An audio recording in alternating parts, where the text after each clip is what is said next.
और खबरें अब आपको विस्तार से बताएंगे। पहली खबर में बात करेंगे जहरीले कफ सिरप से बच्चों की मौत। आरोपी गोविंदन रंगनाथन को अब पुलिस ने गिरफ्तार कर लिया है और अब से कुछ ही देर बाद परासिया कोर्ट में भी पेश किया जाएगा। वहीं आरोपी की पैरवी को लेकर परासिया अधिवक्ता संघ ने कहा है कि जिले का कोई भी अधिवक्ता ऐसे आरोपी की पैरवी नहीं करेगा। अगर बाहर से कोई वकील उसकी पैरवी करने आता है तो यहाँ के अधिवक्ता उसका भी विरोध करेंगे। उधर वकील विशाल तिवारी ने जनहित याचिका लगाकर केस की जांच न्यायिक आयोग या सीबीआई के जरिए कराने की मांग की थी, जिसे सुप्रीम कोर्ट ने खारिज कर दिया। आपको बता दें, रंगनाथन की कंपनी श्रीसन फार्मास्यूटिकल्स में बना कफ सिरप पीने से छिंदवाड़ा, बैतूल, पांडुरना में अब तक 25 बच्चों की मौत हो चुकी है।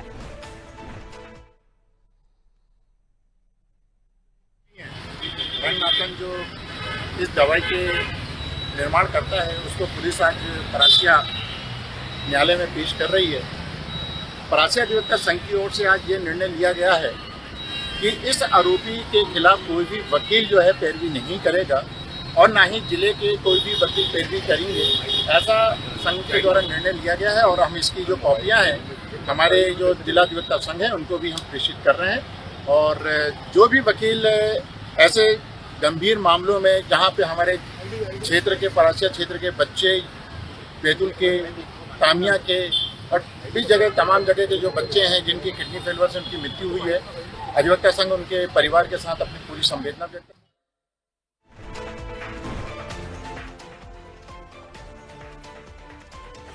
तो एक कफ सिरप जिसने ले ली 24 नहीं अब तो 25 हो गए, 25 मासूमों की जांच।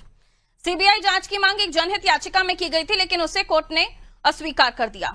और उसके बाद जो रंगनाथन है, श्रीसन फार्मास्यूटिकल कंपनी का मालिक, जिस कंपनी ने सिरप को बनाया जिसमें जहर था, उसको पीने से 25 बच्चे असमय काल की गाल में समा गए। आप सोचिए, एक दवाई जिसके बारे में उन मासूम बच्चों को तो पता भी नहीं था कि ऐसा कुछ है, लेकिन उस दवाई ने, उस सिरप ने जैसे ठीक होने के लिए पिया गया था, उन्हें क्या पता था कि उनको किडनी फेलियर जैसी बीमारियां हो जाएंगी और उसके बाद उनकी मृत्यु तक हो जाएगी। बचाया नहीं जा सक रहा है ऐसे बच्चों को जिन्होंने उस सिरप को पिया। लेकिन उसके बाद मध्य प्रदेश में इस कंपनी के प्रोडक्ट्स को, इस कंपनी की दवाई को बंद कर दिया गया है। श्रीनाथन को, जो रंगनाथन है, उसको भी गिरफ्तार कर लिया गया है। परासिया कोर्ट में कुछ ही देर बाद उसकी पेशी भी हो जाएगी। लेकिन सवाल यह है कि इस तरह की दवाई यहां तक पहुंची कैसे। अब यहां लोगों ने यह भी कहा कि वो तो विरोध करते ही हैं, लेकिन वहां के वकीलों ने, अधिवक्ताओं ने भी विरोध करना शुरू कर दिया है। आइए इसको और भी हम समझने की कोशिश करते हैं। मेरे सहयोगी सुदेश हमारे साथ जुड़ रहे हैं, उनकी तरफ रुख कर लेते हैं। सुदेश, ये जो दवाई है जिसके बारे में हम लगातार जिक्र भी कर रहे थे, लेकिन अब इस कंपनी का मालिक गिरफ्तार हो चुका है, परासिया कोर्ट में इसकी पेशी होनी है, वकीलों का विरोध शुरू हो चुका है, सीबीआई की जांच सुप्रीम कोर्ट ने मना कर दिया है जनहित याचिका में जो मांगी गई थी। इस पूरे मामले में अभी तक रंगनाथन के हाव भाव कैसे दिखाई दे रहे हैं? कुछ ही देर बाद उसकी पेशी होनी है। कोई बाहरी वकील आता है तो यहाँ के वकील भी विरोध करेंगे, यानी उसको यहाँ से सजा होना तो तय मानिए, जिसके मत्थे लगा हुआ है 25 मासूमों की कत्ल का इल्जाम। जी बिल्कुल बताना चाहूंगा, कफ सिरप मामले में गोविंदन रंगनाथन को गिरफ्तार करके पुलिस ने थाना परासिया लेकर आ चुकी है और कुछ देर बाद ही कोर्ट में पेश करके उसके आगे की कार्रवाई की जाएगी। और यहाँ पर वकीलों के द्वारा भी विरोध कर दिया गया है और इसकी कोई भी पैरवी नहीं करेगा। जो परासिया अधिवक्ता संघ ने ये भी कहा है कि इसमें कोई भी वकील यदि पैरवी करता है तो हम उसका विरोध करेंगे। और यहाँ जनता का भी विरोध है और जनता ये वो कह रही है कि इसको तत्काल इसके ऊपर कार्रवाई और फांसी की सजा होना चाहिए। और बताया जा रहा है कि अभी रंगनाथन को थाना परासिया के अंदर अभी कागजी कार्रवाई चल रही है। उस पर कुछ देर बाद ही कोर्ट परिसर लेके आएंगे और वहां पर न्यायालय में पेश किया जाएगा। जी बिल्कुल, अभी न्यायालय में उसे पेश किया जाएगा। हालांकि उसकी तरफ से कोई वकील नहीं है वहां मौजूद। कोर्ट की तरफ से क्या लगता है, क्योंकि ऐसे केसेस में कोर्ट की तरफ से कह दिया जाता है कि सामने वाले का वकील जब प्रेजेंट होगा तब उसके बाद आगे की कार्रवाई होगी। रंगनाथन को उसके बाद क्या वहीं छिंदवाड़ा में ही रखा जाएगा? जी बिल्कुल, अधिवक्ता संघ ने तो ये विरोध कर दिया पैरवी करने के लिए, लेकिन अभी बताया जा रहा है कि कोई यदि तमिलनाडु से कहीं से भी अन्य वकील आते हैं तो उसके हम विरोध करेंगे और उसके बाद ही उस न्यायालय में पेश करेंगे। तो उसको अपने न्यायालय में पेश करके छिंदवाड़ा जेल में ही रखा जाएगा, ऐसा कहा जा रहा है।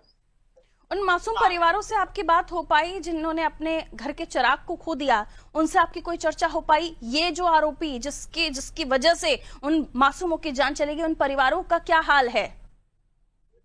उस परिवार का तो बहुत ही बुरा हाल है, क्योंकि उनका चिराग ही आंगन से गुजर चुका है और लाखों रुपए खर्च करने के बाद भी उनने अपने बच्चों को उन्हीं के हाथों में बच्चों को सिरप दे रहे थे, जो कि उनको मौत के कगार में लाके खड़ा कर दिया, जो कि हर समय नागपुर में इलाज करने के बाद भी वो बच्चे को बचा नहीं पाए। अभी भी चार बच्चे नागपुर में मौत की जंग लड़ रहे हैं, और कहा जा रहा है कि पूरे कुछ जो परिजन थे उन लोगों ने कर्जा लेके कुछ ने गाड़ी गिरवी रख के अपने बच्चों का इलाज करवाया था, लेकिन वो भी बचा नहीं पाए बच्चों को।